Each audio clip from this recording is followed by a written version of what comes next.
Absolutely extraordinary.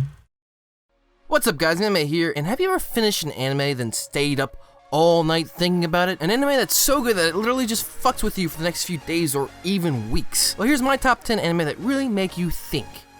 Whoa, one second there. Before we get started, there are a shitload of spoilers, so check the description for any of the anime that you may actually want to watch in the future. And in 10th place, we have Haitu Gensou no Grimgar. I know, this anime isn't all of my top 10s, but I promise you it deserves this spot. The anime follows a group of teenagers teleported to an RPG-esque world with no memories of their past. Their seemingly perfect group leader gets killed off after a few days, and a pretty harsh arc of the anime ensues. As all the members get closer and closer together, they realize just how little they knew about him. This anime really hits hard on the idea of talking to people that you think you may know, because in reality you probably really don't. It hits even harder when they actually show up to his gravestone and they don't actually know what to say, because no one really bothered to find out what kind of person he was or what kind of flaws he had. And in 9th place we have Charlotte. Now this anime is just a roller coaster of emotions. It follows the main character Yu as he is essentially tasked with having basically the most powerful superpower in the world. The anime takes a really dark turn when his sister is killed by her own power. You can see how easy it is for someone to basically be broken. Luckily, due to his power, he's able to save his sister, but he ends up getting someone else killed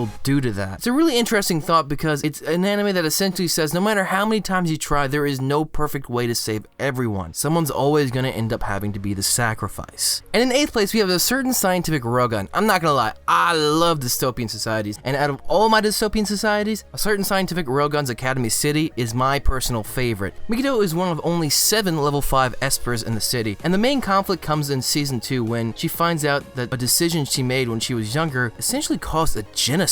The anime gets deep in discussing what a hive mind means and is it okay to kill only parts of it. It also goes into depth with helping others and how helping science and potentially saving lives isn't always exactly the best thing to do, you know, considering the genocide and all.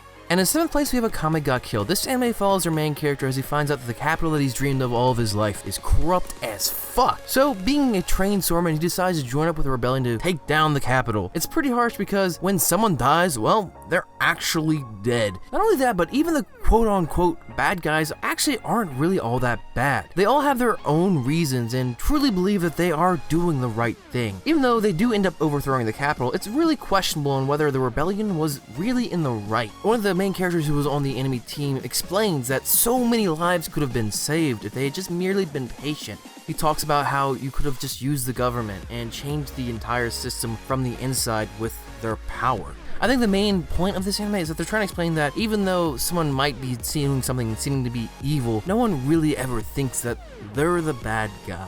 And in 6th place, we have One Week Friends. Damn, this one is more depressing than 51st Days. This anime follows Yuki as he makes friends with a girl who loses her memories once a week. He begins to get closer to her each week, and she does have some memories of him staying, but that's totally ruined when a person who was related to the incident shows up. The anime is just kind of cruelly showing you the importance of memories and influencing you to go out and create memories with people you care about, because you don't know how long those will last. And in 5th place, we have Clannad and Clannad Afterstory, and Jesus, this anime gets me every time. I really don't even know what to say about this anime. It essentially shows you that life is not fair, that some are always destined to suffer. It also goes a little bit into about not contradicting yourself. For instance, our main character hates his father for never being there for him, but due to similar circumstances, he ends up essentially following in his father's footsteps. Now, there is a nice ending to this anime, but damn does this dude have to do a lot of work for it.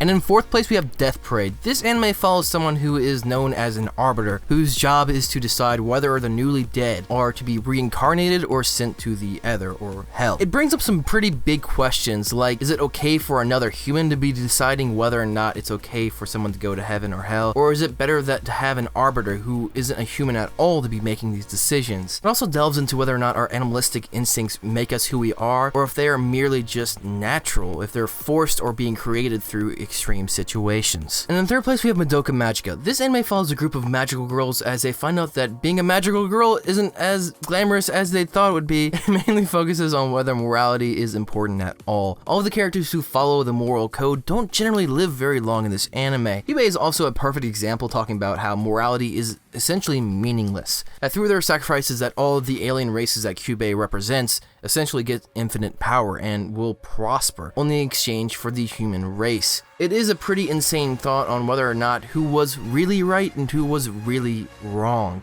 Because although something might be morally right, it doesn't mean that it's mathematically correct. And in second place, Plastic Memories. Not gonna lie, if you don't cry on the first episode of this anime, you are not a human. This anime really goes after some deep questions, mainly focusing on what counts as life, mostly focusing on lifelike robots who are merely deleted after being alive for 10 years. Now this is due to their AI going corrupt. There's a reason behind it. The problem is that they are literally just deleted like files off of computers. The idea is that if death is just an empty abyss where all your memories are just deleted, is it really worth the trouble of making memories in the first place? And if that's the case, is there any point in living in the first place? The anime hits some super tough questions, and damn, does this anime hurt. Now, of course, we got some honorable mentions because there are so many anime that really bring up good points, and the first one is the Pet Girl of Sakurasou. Basically follows our main character Sorta as he has to take care of a prodigy. It's a pretty disappointing anime basically because it shows that not all people are born equal. Despite how hard Sorta works, he could never surpass the very person he has to take care of. Its main premise is going after your dreams, but keeping in mind that you will never be the best. Talent often outweighs hard work, but with enough effort, you can at least get close.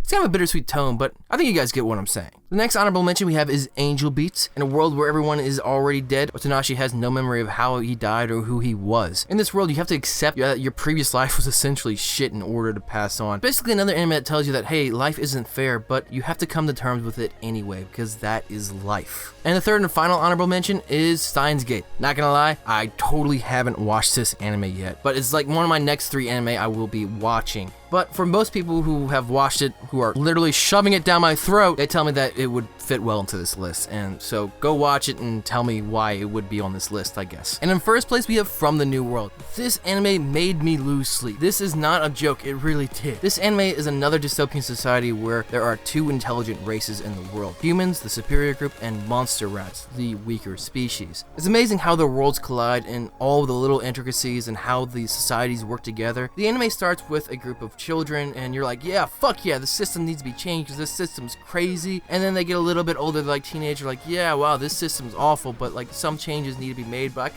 you can kind of see why the system's in place. And when they're old enough to actually make a difference, you're like, oh, fuck, this is literally the best solution to this crazy ass world. I mean, it's insane that, you know, by the end of the anime, you're like, wow, now you see why all this crazy shit was going down. Because if all the crazy shit wasn't going down, the world would be destroyed. Like, it's insane how detailed and crazy this world is and how many exceptions and changes and little things they have to keep in mind. I spent nights thinking about better solutions, why certain things happen, and what could have been done to stop certain events. I don't even know, man. This anime just drives me up the wall, and just the amount of thought put into this anime and this world and the questions it brings to my mind, I think definitely makes it deserve the #1 spot on this list. Anyway, guys, I hope you enjoyed the video. I really liked making this video and had so many more anime I want to put on here, so there may actually be a part 2 of this sometime in the future. Do you guys have any anime you have lost sleep over? If so, just leave them in the comments so I can possibly maybe make it into the next list. This is Manime. Make sure you stay a man and go watch that goddamn anime!